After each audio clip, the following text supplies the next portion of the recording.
Europe 1, 7h17, Thomas Soto. C'est l'édito éco de Nicolas Barré, directeur de la rédaction des Échos. Bonjour Nicolas. Bonjour Thomas. Il y a 10 ans aujourd'hui était commercialisé l'iPhone qui a bouleversé l'écosystème des télécoms et a transformé l'industrie numérique comme aucun produit ne l'avait jamais fait avant, Nicolas. Oui, c'est assez incroyable. C'est une révolution qui, en 10 ans, a fait tomber beaucoup de têtes. Il faut se souvenir qu'avant l'iPhone, les rois du mobile s'appelaient Nokia, BlackBerry, Motorola. Alors Nokia fait plus de téléphone, BlackBerry n'est plus que l'ombre de lui-même. Et puis Motorola s'est fait dévorer par les Chinois.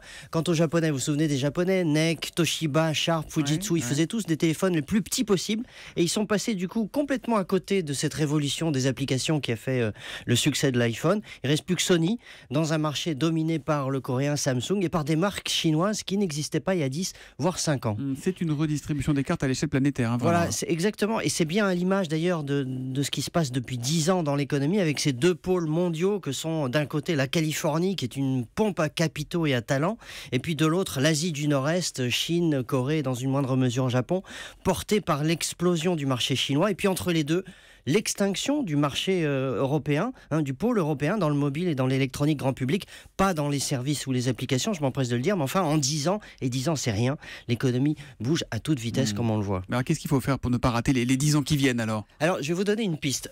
Dans 10 ans, l'iPhone ne sera plus un téléphone, il sera éclaté entre une série d'appareils dont on s'équipera comme on s'habille, avec un écouteur miniature dans l'oreille pour vous guider, des lunettes intelligentes qui donneront des tas d'informations en réalité augmentée, une montre connectée, etc., etc.